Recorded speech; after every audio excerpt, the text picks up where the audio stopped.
Hello everybody, for those who don't know me, my name is Bill and welcome to my game room. Today I'm going to be doing a review and showing off the Pixel FX internal HDMI for the Nintendo 64. Earlier I did a review on the Retro Fighters controller, the Retro Fighters Brawler 64 controller for the Nintendo 64. So if you haven't seen that review, check that out. That is kind of like a prequel to this. This kind of completes the package of the Nintendo 64, but this, like I said, is the internal HDMI mod from Pixel FX. Now here is my Nintendo 64. So standard, everyday Nintendo 64, it needs a little cleaning. Now on the back here is now, on the bottom here, if you can see it on camera there, is now a HDMI, mini HDMI to full HDMI out. And then I also got this, well, first before I showed off this bracket here, so I didn't have to cut it myself, from Laser Bear Industries. So it makes everything nice and flush. For everything that you see here, I will put a link in the description.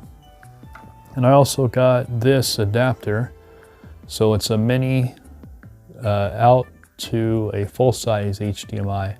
So that way you don't have to look for that mini cable. You can just use a full-size HDMI each time.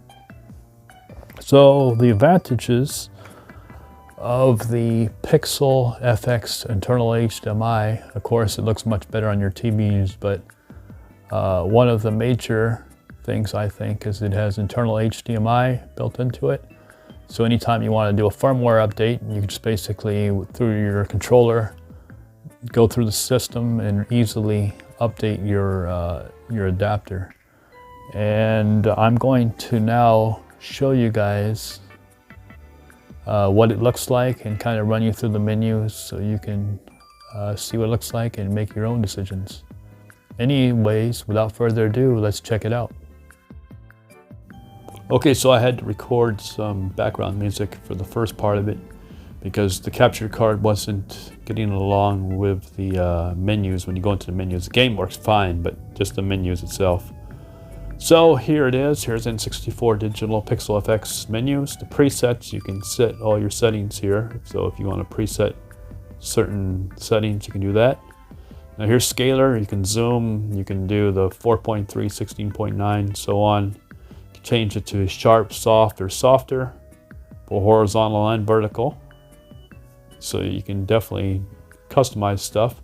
Scan lines, you can do horizontal, vertical. You can do saturation, the strength, and thickness. So as you can see, there is the horizontal, I can't say the word. So turn it off there, and now here is the saturation, strength, thickness. Here's vertical, turn that on. As you can see, I don't like vertical so much. I would rather have horizontal if I did it.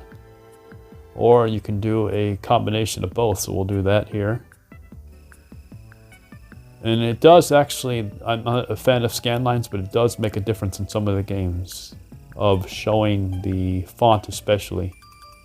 It makes it stand out, so I have used it on a few times. And adaptive, I'm guessing it just adapts to each game. I have to look that up, I'm not sure, but that's what I'm guessing it adapts on its own. So de-blur, we have deinterlace, crop. So I turn de-blur on.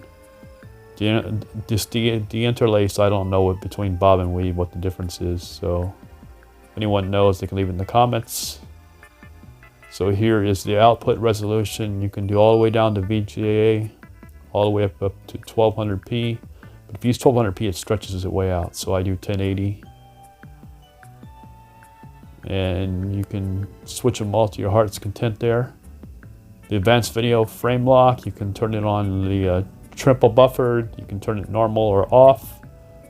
The clock limit, analog out, so you can do the component or composite. And these two I don't know. System here. You can do Wi-Fi, so you can update your Wi-Fi or set your Wi-Fi. Your firmware, check your firmware and update it. OSD. The debug, self-test your unit, factory reset it, of course, and info, and reset if you need to. So reset is where you would reset your game if you want to reset it.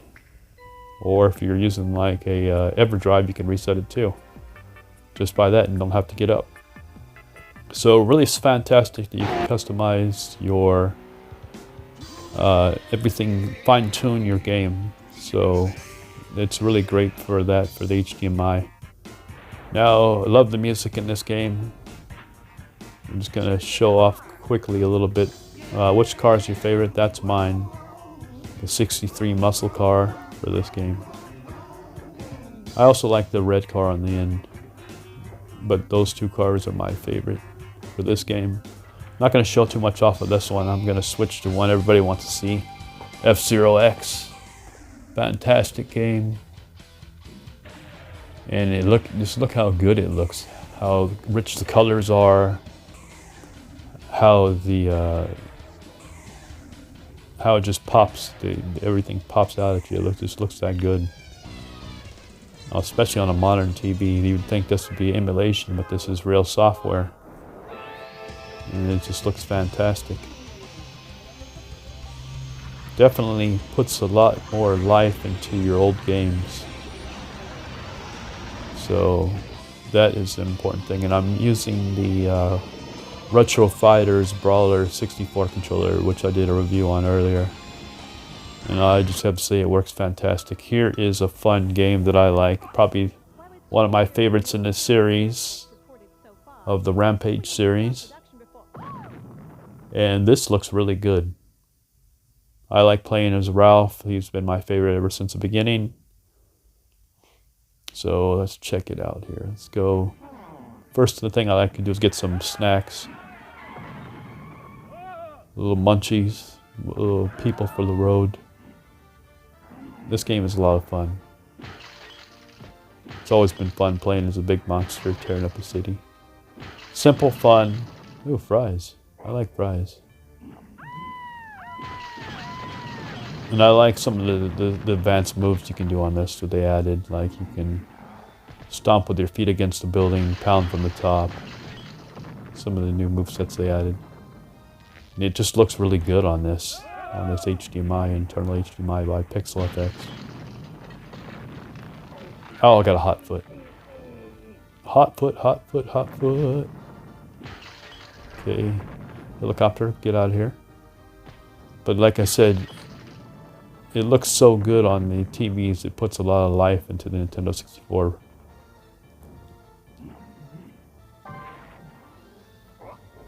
Between that and the new controller, it's just a whole new experience of fun again.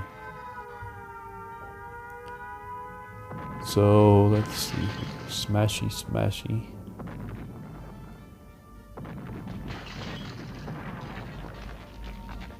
And now we are going to switch it out here in a second. Anyways, that is Rampage from 64. We'll check out one more, but as you can see, it just looks fantastic for this internal HDMI. And like I said, you can use scan lines and things. I don't like using scan lines. The only game that I can say that the scan lines did help a little bit was Asteroid 64. Now, do I recommend this HDMI internal mod? Definitely. It is fantastic. Just be patient because there is usually a waiting list. You have to wait like 2 to 3 months sometimes, but it's definitely worth the wait at the end because the final results is just fantastic. And of course, you're going to have to find somebody to install it unless you can do it yourself. Anyways, that is it for this episode. Don't forget to comment, like, subscribe, and as always, have a good one. Take care, everybody.